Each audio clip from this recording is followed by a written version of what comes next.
Do you know why yesterday hurt a lot? Because I'm always trying to look for the positives in things, right? So when we look at the West Ham performance, whether you're into XG or not, we were quite high on XG. We actually played well in a lot of moments in that game. Liverpool, we only got a point, but a point against a good Liverpool side that are going on and doing well at the minute. So there was room for optimism. Yesterday was shocking. We were bad. Like, we were bad. You know what I mean? We weren't good. You weren't creating anything. I don't think we had a shot on target. And it's, mate, and let's not... the miss of the season, wasn't it? Jesus. And when you're hoping for a young kid to come good up front, what's his name again? Jackson. Sorry. I've been impressed with his movement, and he scored a goal against Newcastle in pre-season. I'm like, okay, I can see him running in behind, creating problems.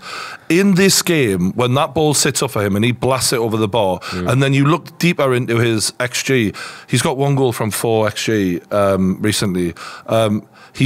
It's not clicking for him, and it's even more pissing me off that I took Ferguson out of my fantasy team and put that useless prick. No way. So, mate, I've had a mate. So, what is it? Is it just not happening yet for him, or are you losing faith when you see something like that? No, I'm definitely not losing faith. I think the main thing that we need to do is take a step back, have a little look at the bigger picture, and just go, right, okay, we've brought a lot of players in. The headline is always going to be $1 billion, and rightly so. If you spend that much money, you have to sort of take the criticism that can come with it.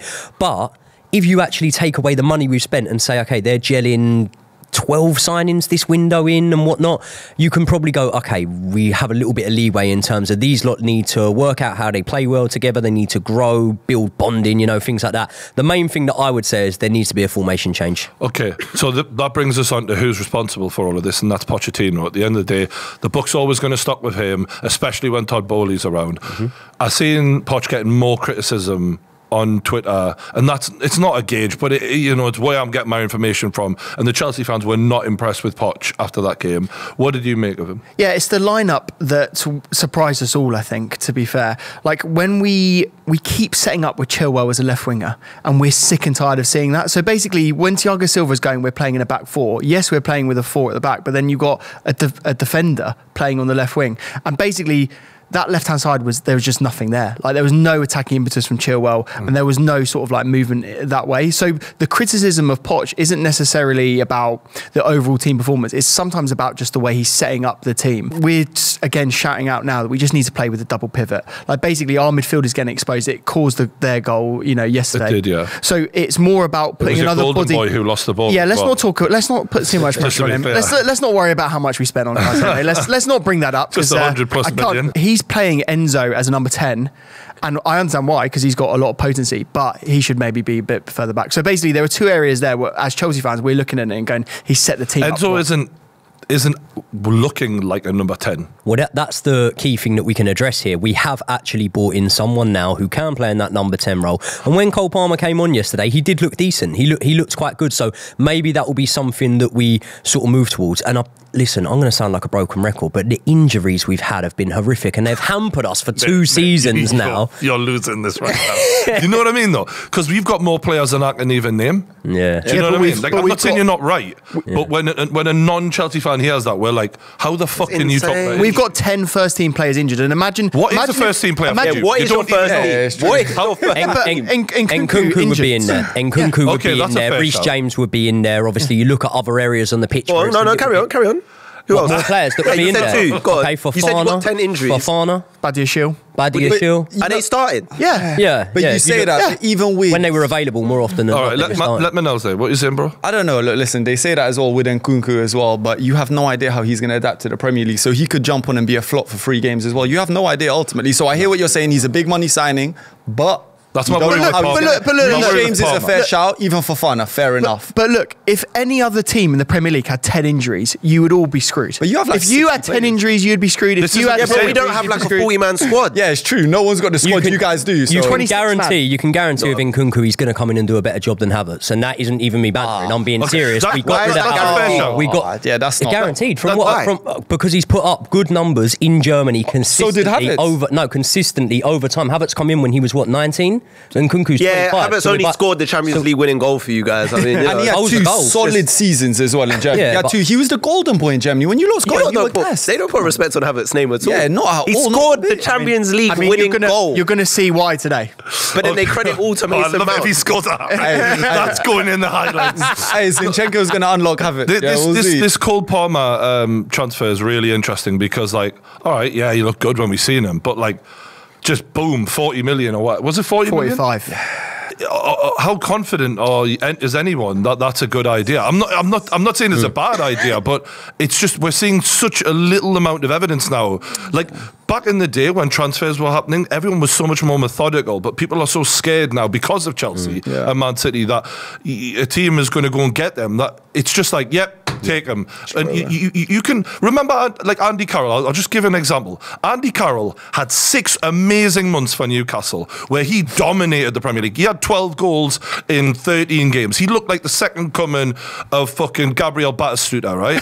We sold him for 35. A little bit too much. Bro, watch those highlights. There ain't no exaggeration. He was in the form of his life, and the point still stands is anyone can have a good 6 months. Almiron had an amazing 6. He looked like Messi, right? It doesn't sometimes, and Chelsea are guaranteed to feel the burn of this. You're buying players off of too much small sample size of qualifying them to play for the club, and sometimes it's going to work great because you're going to get there before everyone else realises. But obviously, some of these are going to flop, aren't they? Of course, and when you look at the fees, that's the problem. Because if you chop the fees in half, I know that sounds simplistic. No, but you're right. If you chop the fees in half and you go, right, they've brought in this 21-year-old, he's looked good and X, Y, and Z, and he's got sell-on value, then you can go, it's clever.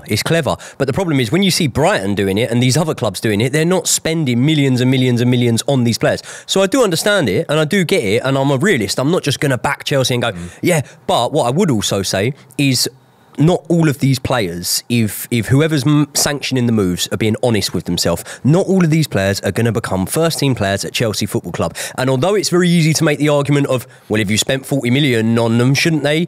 Yeah, okay, but if we can recoup money for them, which I know people will think that's unrealistic, but I tell you what, a lot of people wouldn't have thought it was realistic that we'd have been able to recoup more or less what we paid for Kai Havertz, you know? Okay.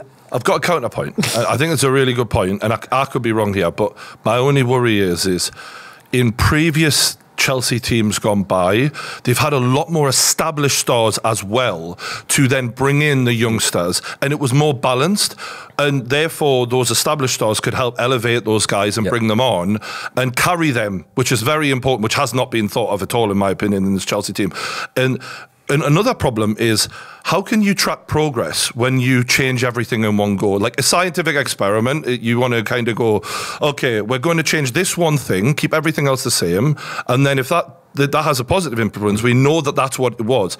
If you change everything, how can you track what is working and what isn't working? Like, I can't sit here and go, Pochettino's having a terrible time of it, because I don't know if the players are the problem. Like, everything's changed in one go, and I think that's the one problem where previously you guys used to be able to guarantee that you'd get sell-on value for a lot of these players.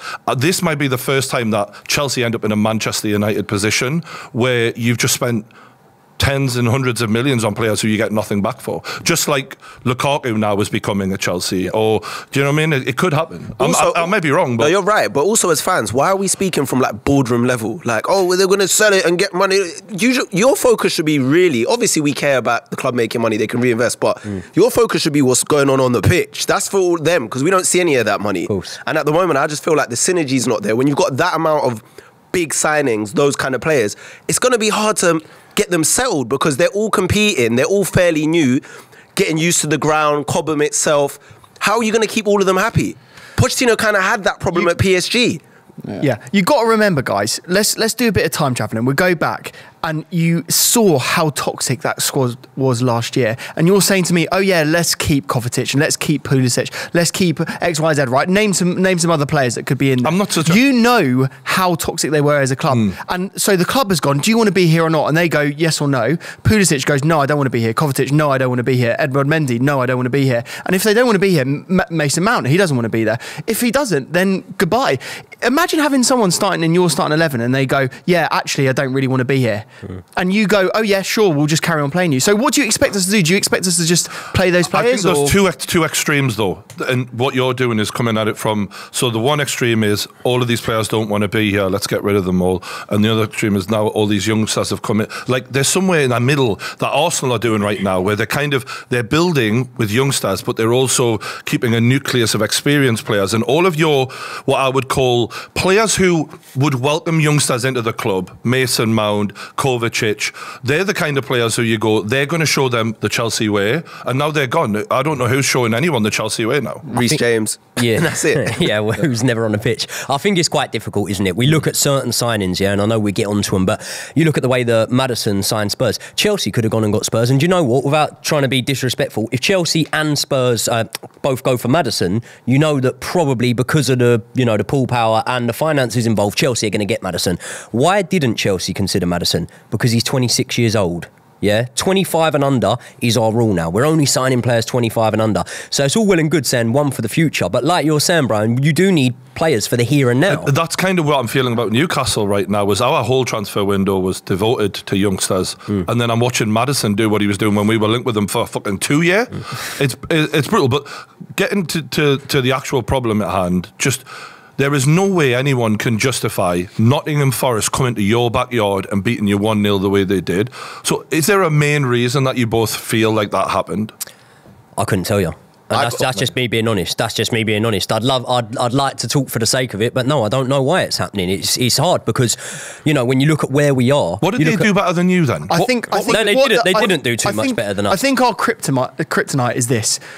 Teams come to Chelsea and they know that we've got a young squad that is inexperienced and not gelled very well together. So what they do is they just boss us off the park. They do a low block, they outwork us, and they're more physical than us. And so if that's a Premier League team watching right now, this is the game plan. Get some big, strong boys, make us run around, be aggressive, and also when you've got the counter, go for it. Okay, absolutely, so be aggressive. And this is what, and for one second, this is what Forest did very, very well, and we need to give them credit because as much as this is Chelsea's failure, Forest did the game plan and they played it perfectly. Forest are definitely Steve Cooper needs a bit of credit. But what you've just done is kind of identified everything that you could have made sure didn't happen in the transfer window by going, okay, do we want the best young players in the world? Yeah, we'll get as many, but we also need reliable grinders who are going to put the work in and not be bullied as young kids are. Can I tell you from a Chelsea fan's perspective what the worrying thing is? So as much as I like to try and back my club as much as possible, here's the worrying thing. When we speak about the personnel of those sort of players that we need around, yeah, to bed in these new players, it doesn't necessarily mean the personnel of that player is going to be a world-class player, an absolute world-beater. Ruben Loftus-Cheek, someone like a Ruben Loftus-Cheek who is positionally very versatile, we're playing different things, has come through the academy, we let him go. We were open to letting Chalobah go. We've let Lewis Hall go, albeit we spoke about that, he was younger, but we're letting a lot of these academy products go, and obviously from a business standpoint you can say, oh well, it's 100% profit, but I would agree with you, we do need those sort of players that are able to help bed in these younger players and help them understand the culture of the club. What I want to know right now is, so whose failure is it? So who do you point the finger at right now? Because from what I'm hearing, it's sounding like, I mean, the whole rule of you can't sign someone that's over 25, it must be high up above, or is it Pochettino that you're going to blame right now? That's under the assumption that it is a failure though, because we need to let the story play out a little bit more before we say it definitely is a failure. Early. 3 weeks in football can change everything. If we go, Pochettino will do well. I know I've got an affinity towards him, but I'm telling you, if you want a manager to work with young players and develop them and get them playing good football, there aren't too many better than Pochettino for that purpose. I'm telling you. And just going back to what you said about why they lost the game. Pochettino said it after the game, man. They didn't put the ball in the back of the net. And I know that seems obvious and simple, but Jackson, that was a tap-in. It was a tap-in. Like Sterling put it on a plate for him to tap in. They score that, it's 1-1. The whole complexion of the game changes now. They might go on and win the game after that. They probably do. We had put the ball in the back of the net. It wasn't clinical enough. Yeah. It's as simple as that. But they always need a shitload of chances, Chelsea, it seems. Whenever I watch them lately, they aren't clinical just by and that's Josh one of was rating Jackson the other week. Well, yeah, and I rate him now. I rate him now. But even like watching Modric, you know, he was rumoured to be getting loaned out at the last week of the transfer window. That was mental. Modric's I'd say the main one out of all these signings that we seriously have to look at and think, hold on, what is going on here? Because like we were saying about Ben Chilwell, okay, Pochettino might like a system where he has, you know, Levi Colwill his left back, a little bit more physical, better defender maybe than Ben Chilwell. But if you put Ben Chilwell at left back and then, you know, you've got a man you bought in for 80 odd million in Modric who can play that left wing position, he's not really getting a look in. I know he's come back from an injury, but when have we really seen him have a sustained run in the team? We're not seeing that. So some of them are head scratchers. And there's like multiple managers now who haven't rated him as well. It's not just one manager. No, but he only came in January. No, but the point is for me, when I see 2 managers in a row go, don't fancy him. Well, then why? Because he's on an 8-year fucking contract. Let's without me slating a man that I love in Frank Lampard, let's see how Poch gets on with him and give that a bit of time, because I don't think we can really base how we perceive him because Lampard and Potter didn't really rate him. The only real worry, like I believe that a lot of these players are going to come good. I'm not saying it's a disaster, but it could turn into a disaster because of the length of these contracts. What do we see as a disaster then? Because let's say, for example, right, 12th in the table at the minute. Said it before, I like it, it's consistent. No, I'm joking. No, 12th in the table at the minute. Yeah, look, we can't be finishing in the bottom half of the table. However, as Chelsea fans and with the expectation we've put on our club by, let's have it right, being really successful over the last 20 years or so, the expectation we've put on us, we're thinking, well, you spent all this money, we've got to finish top 4, top 5 if it gets European football. If Chelsea were to get Europa League, if we were to finish 6th, and I know you lot might say, well, it don't look like you're going to finish 6th, but let's say we do. We've jumped 6 places in the league and we're building something. No, I'm not having that. As a Chelsea fan... Brian, I'm not having that. Come on. You spent $1 billion. Yeah, but that's not my expectation. But what I'm saying is, at the end of the season, consider this ain't one. We ain't got one shot to do this in. We've signed players that, for the most part, can be here for 10 years or so. Yeah, but top 5 should be minimum this season. Yeah, top 5 should be. But if we finish 6th, if we finish 7th, and we showed signs that we're progressing massively, then... Because otherwise, we can flip it from the other side, If I say now, right, we got to finish top 5, there'll be everyone in the comments saying, they're so reactionary, they want it all here and now, they're spoiled, they won't give things time and trust the process. So you can't have it both ways. You can't say... But last season was an outlier. Last season was an outlier. Let's be real. Your manager got sacked halfway. Like, it was an outlier. No one's... You had a whole transition with a whole new owner. Like, all of that stuff. I'm not really paying attention to last season with Chelsea. So I get the jump. Yeah, it will be a jump. But for me, you've spent $1 billion. You've got some of the best young talent in Europe right now.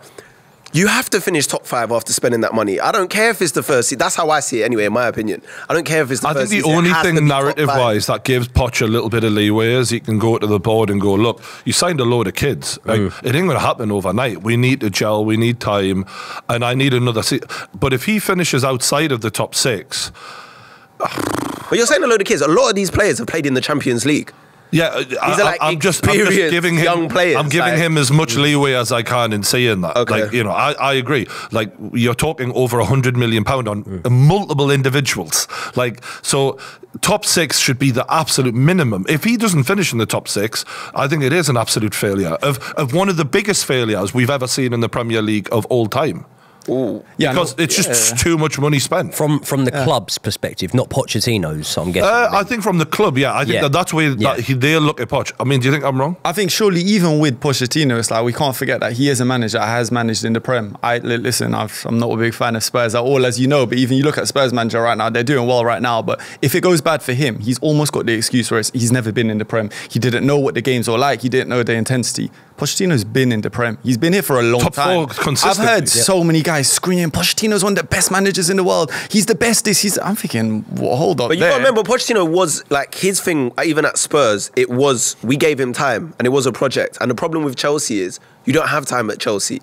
The fans are impatient. But at Tottenham, you didn't have the finances to go. Right now, he's got 100 million. And whether it was through his choice or not, he's got an open checkbook. But how many of them are superstars? How many superstar signings did he make? Yeah, no, I hear you from that aspect, innit? But he's bought a lot of quality young players. Yeah. A lot of when we say about the fans at Chelsea being impatient, it's always very sensible to try and have a correct gauge when we see these things, because the people that we see writing on Twitter, right, they're not 99% of the time, they're not match-going fans. They're not the fans that actually put their hand in their pocket to go to the matches and things like that. And I think the impatience thing is... I'm not saying in years gone by it hasn't been that way, but actually, even towards the end of Graham Potter's reign, I was at a lot of matches. I didn't hear many people calling for Graham Potter to be sacked, even at that exact point when we were really. Yeah. That's me in the Is that stadium. because you'd been beaten into submission though a little bit? Like, as a Newcastle fan, I know what that feels. No, like, I think in the stadium it was more about we want to back our guy and back our manager. And we were loud we yesterday. really do that. We were loud yesterday in the stadium. Everyone, where I was sitting in the Matthew Arden Lower, everyone's singing even towards the end of the game when things are going badly for us. So it's very much about how we try and handle our expectations and the energy and the atmosphere that we let off. Because at the end of the day, the anger and the sort of hatred towards what's going on at the minute, it's not going to help us. It's really not going to help our team. It's far too soon for that. And I'm not saying that it's definitely a failure, but out of interest, two Chelsea lads, I want to know, like, if you don't get top 6, is that a failure? No, not this season, no. I wouldn't say so. I'll say yes, but to caveat that, it is a failure, but it's a failure that I'd be willing to take if there was enough there to show me that going forward we were going to... What is failure? You're saying not top 6 is failure would be not top 8. Nah, stop it. It sounded like Chelsea or Brighton here. I can't lie. Chelsea sound like Brighton. I'm not going to... What is going on? From what I've been hearing this week, getting young players to sell them on and not getting top 6. Like, Josh, we wish Chelsea were Brighton. Yeah. To be fair, you wish, innit? He's don't walk around go, champions of Europe, we know who we are. They always singing it, we're the best team in London. I know, and we then you're going to finished be 12th, now outside the top 6. 6. Stop it. No, do you know what? Yeah, when you finish below top 10, that writes off all your accomplishments. Yeah, you haven't won a Champions League because you finished 12th last season. It never happened. But then you can't base it off that. Forest still sing about winning the Champions League. They've been in the third tier of football since They're then. an arrogant fan base. I'm not having them. They're humble. You two are You humble gonna on take here. that, Josh? No, they're humble on here, and they're playing. Well, I don't know if they're playing humble, but in general, when I They speak to better Spurs be. fans, Why they're are we fan base. arrogant? But Why? if Spurs had ever won Because of- anything, because you of your might be the success. same. You might have a different outlook on Last it. season, Spurs But we had ever haven't. done anything. You're right. surely. A bad season humbles fan base. Yeah, and it does. And do you know what, yeah, Craig, like, I ain't even lying. There probably are a lot of sections of our fan base that can be arrogant. But at the same time, and I'm not trying to be muggy here, if Spurs had ever won anything, maybe you wouldn't. Maybe, but- you wouldn't. maybe, Wait, maybe maybe you're you wouldn't, right. yeah? You're But right, maybe. plenty of Spurs fans No, you're would right, be. maybe. Well But- arrogant. Welcome Maybe to the you're show, right, man. but you're Yeah, arrogant. listen, It is I'll what take it is. it. Like, and it's just like, even with the fan base, when we're talking about being impatient, and you guys are saying, no, but you know, it's Twitter people, it's not real people. Even the people that go to the game, the ones I've seen, if I compare them to the other fan bases, I still think you lot are one of the most impatient fan bases in comparison to everyone else. We're going to round this up because we do have to get to the super chat. Shout out to all the subscribers who are watching right now. If you haven't already, hit the subscribe button on the Kickoff YouTube channel. Hit that like button as well on the stream.